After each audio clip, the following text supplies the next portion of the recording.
ईश्वर सरहाव को मा एतेन उनिया दया दुलर दो अबु तुलु जाओगे तहन कना उनिया दया दुलर मिना तिगे तिहि नवा धरती तड़ाम टुंडे रे अबु जतो मनवा को मौज नपाय मिना बुना थोड़ा खंदरी मन ते हुदिस लगाय में ईश्वर दया दुलर मिना तिगे तिहि नवा धरती तड़ाम टुंडे रे आम मौज और नपाय मिना मा हे इंगे अपेरन बुहा प्यारे लाल मरांडी नवा अल्फा ओमेगा संवाद चैनल रिया नवा वीडियो रे इया मन अंतर खoj खंदरी दुलरते अडी रस्क सला अपे जतो बुहा मिश्रा को नवा वीडियो रे तिहिन अतांग करामे पे कना अपे जतो को इन और इया टीम से खoj जीसु मारा तिहिना वीडियो रे बन बडाया से तिहिना वीडियो रे लई बुना सस्तर कुन बडाय च बुना नवा मसी जीवन रे नवा क्रिस्तान जीवन रे मिता में मिटे मसीही दो मिटे क्रिस्तान बुहा मिश्रा दो दरखा रासा मिता में हंडी न्यू दड़ेआ से बाय न्यू दड़ेआ चिद हुकुमे एमोग कना अदो नवा बाबत ते पुष्टो ते आमेम बडाया चिदा ते मसी जीवन रे जोतोआ जिनिस तो सस्तर खय बडाय का अडी जरूर किया अदो वीडियो मा मुचाद हबी नेल में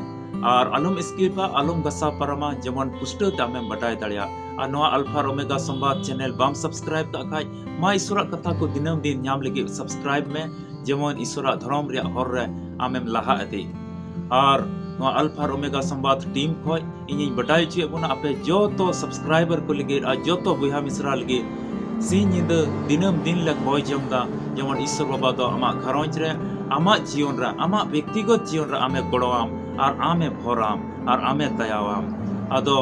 बांग बिलम कते दिला वीडियो लहा से नेल में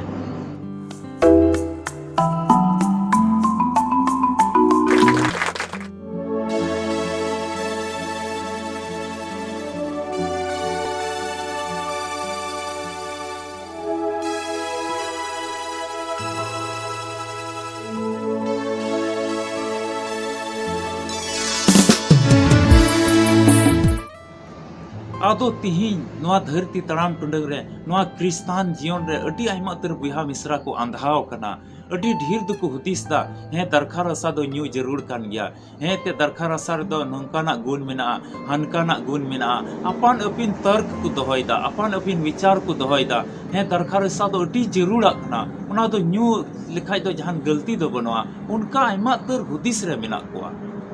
चिदा ते दरखा रसा बो नेल लिखाय उना तो उना जहां न्यूए कान खा उनिया होश दो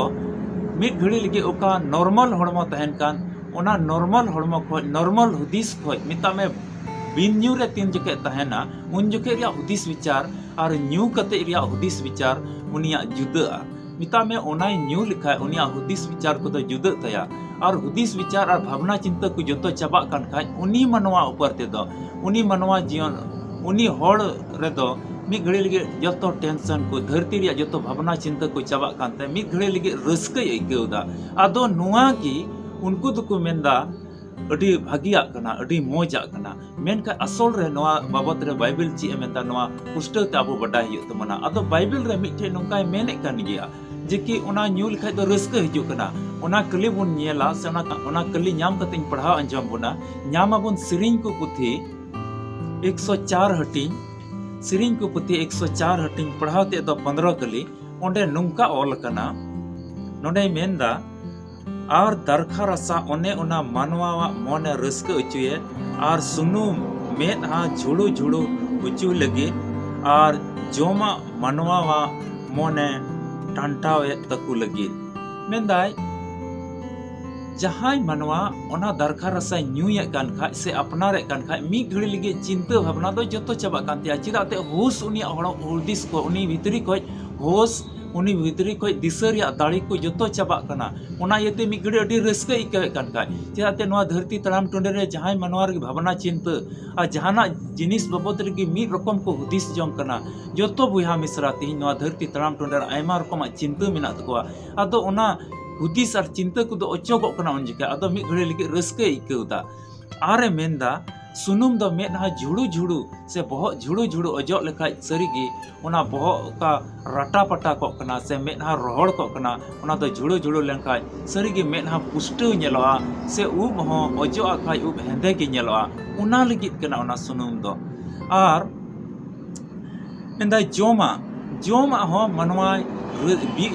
जमे कानते मनवा जमे कानते उनी दो बी कान और चिट्ठा पुठे इकौदा आदो नोडे नोआ बाबत रे नेल लिखाय दरखा रसा जहां न्यूए कान खाय मिता में चिंता भावना मिता में जो हुदिस को ओचो चाबाइदा ओंडे खय नॉर्मल हुदिस खय ओना को न्यू लिखाय दो दरखा रसा न्यू लिखाय दो ओना हुदिस को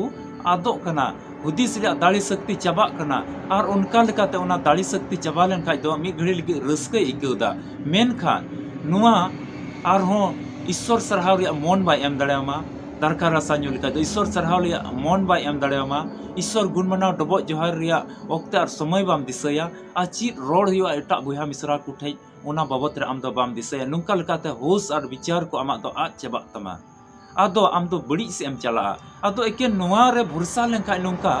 जे कि न्यू दो अडी रस्कवा कना ओना दो बाम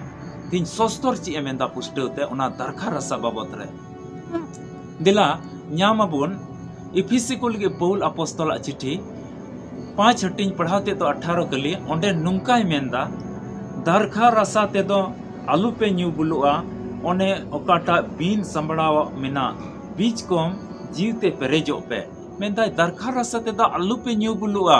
एतेट ओनार दो चित मेना बीन संबड़ाव मिना हांडे चिन लेया बुना ओना न्यू लिखाय दो होश को जतो चाबा कना और होश चाबा कन का चिंता भावना को जतो चाबा कना आदो मानवा तो को हुदिस दा जतो बुहा मिश्रा क्रिस्तान बुहा मिश्रा तो को हुदिस दा ओ नोआ न्यू लिखाय दो सरीगे तबे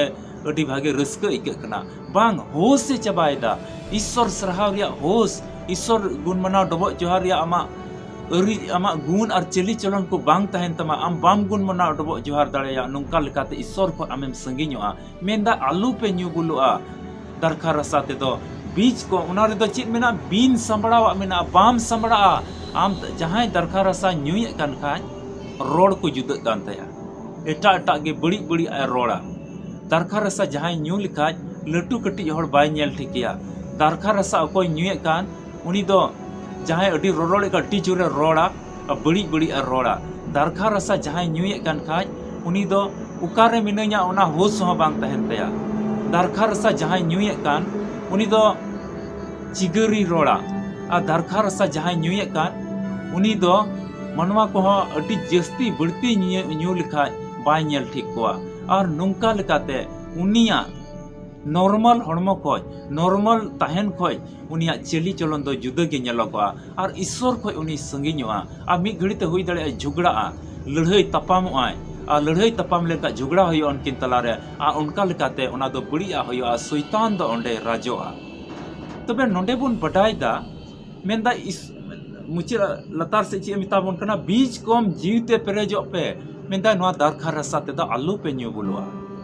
दरखा रसा ते दो आलू पे न्यू बुलुआ बीज कम जीवते पेरेजो पे सनोत आत्मा ते तिन पेरेजो होयुआ आदो सनोत आत्मा ते आमें पेरेज लेखा उनी ईश्वरम गुण मनाव डबो जोहारिया उनी ईश्वरम मानोतिया उनी ईश्वर आमें देवा सेवाया उनी ईश्वर देवा सेवा आमें तहना तबे नुंका तिहिन सस्तर अबुय मिताबन कना दुलड़िया बुहा मिश्रा आदो तिहिन आमहो क्रिस्तान जीवन रे मेनामा तिहिन हो नोआ मसीह जीवन रे मेनामा आदो पसेम हुदिस दा नोआ दरखा रसा दो थोड़ा थोड़ा गन दो न्यू दो जरूर गया मेनखा बांग पुष्टते तिहिन नोआ दो नेल होई लेनखा मी घड़ी लगे आमे रस्क ची आमे मेकना मेनखा ओना लिमिट को अडी जस्ती लेनखा मेनखा नोआ लिमिट को अडी जस्ती लेनखा आम दो सरीगे गईस एम चला ओना येते मेदा दरखा रसा ते दो आलू पे न्यू बुलुआ चिदाते बीन संबड़ाव मेना उनाते दो बाम संबड़ा आम दो उनाते दो संबड़ाव रिया क्षमता चबा तमा उना इयते तिहिन आत्मा ते पेरेजो पे आदो तिहिन नोआ धरती तड़ाम टुंडग रे आम मिटे क्रिस्तान बुहा मिश्रा कनाम आम मिटे क्रिस्तान अयुरी कनाम आम मिटे मसीह घरों गिरजे देवा सेवा अयुरी कनाम गिरजे देवा सेवा चलाविना कनाम उनी गुणमनाव डबो जोहारी कनाम आदो तिहिन बाइबिल अबुय मिताबन कना बाइबिल अबु सस्तर अबुय मिताबन कना ओनाते आलू न्यू बुलुआ चेदाते ओना दो बीन संबड़ावा मेना जीवते पेरेजो पे बदलते चे मिताबन कना जीवते पेरेजो पे और जेमन उनी ईश्वरम गुण मनाव डबो जोहार दाड़ेवा दुलड़िया बुहा मिश्रा नोआ धरती तड़ाम टुंडे रे आमा मन अंतर को संबड़ा में और ईश्वर गुण मनाव डबो जोहार रे नोआ क्रिस्तान जीवन रे मने लगावता ईश्वर के कथा से लिखा तापे जो तो को गोड़ो अरे भर पे मा तबे तिहिना नोआ वीडियो होते आम पुष्टते बटाई का नोआ मसीह जीवन रे नोआ क्रिस्तान जीवन रे नोआ धरती रे तड़ाम कते सरी की सस्तर अबुई मिताबन कना दरखा रसा मिता में हंडी न्यू दो जरूड़ा दो बांग कना हंडी न्यू दो जरूड़ा दो बांग कना उना दो माना गया उना दो बांग न्यू लिखा के भागिया चिदाते जीवते पेरेजो में और ईश्वर गुण मनाव डबो जोहराय में उना इते जुदी तिहिन जहां नोआ न्यूए कन था जुरी परी रेकिन झगड़ा चिदाते जहां माइजी बांग सनाया इरन बाबा हर हंडी की न्यू थकोर बकोर को और हांडे हांडे दाड़ान हनी दुवर नुई दुवर रे जपा बड़ाय अकोय हो बांग सनाया अकोय माइजी हो बांग सनाया उनाते जुरी परी रे झगड़ा हुयुक कना और किन दाल थपा और उनका लेकाते अडी मरांग झगड़ा झंझोट हुयुक कना उनकिन तलारे बेसुलुक आकिन और उनका लेकाते आयमा जुरी परी रे जीवन तुपागो कना मासे आम नोआ हुदिस लगाय में आयमा घरोंज रे आयमा जुरी परी को जीवन रे नोआ हुयुक कना उना इयते तिहिन को आम गुटा जंग में बाइबिल दो मिता में सस्तर दो पुष्टो दे मना कना जे कि नोआ दरखा रसा हंडी तो बांग न्यो हियुआ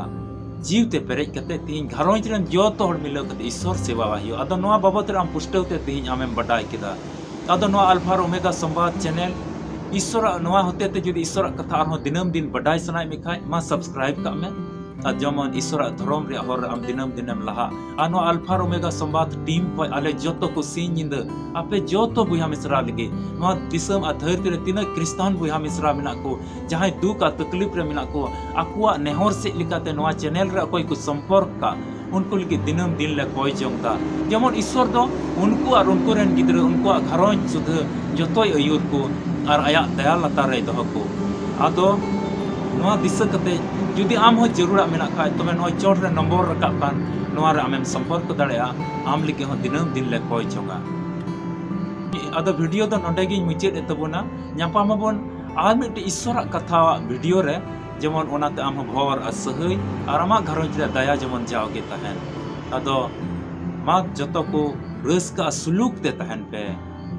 जीवते पेरेजो पे उनी दिवा सेवा रे तहन पे इन और इᱧ नोआ टीम अल्फा और ओमेगा टीम से खोज आपे जतो को जिसु मारा मसी रे दुलड़िया बुया मिश्रा मुचाद हबी तिहिना वीडियो नेल का लगी अडी अडी सरहाव तिहिना वीडियो होते ते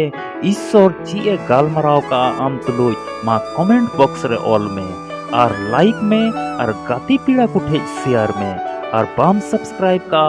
जरूर तिगी सब्सक्राइब में तबे ᱧᱟᱯᱟᱢ कना बोन आर मिटे नवा वीडियो रे ओका दो सपड़ाव ठीक कान अब ए जो तो को जीसु मरा।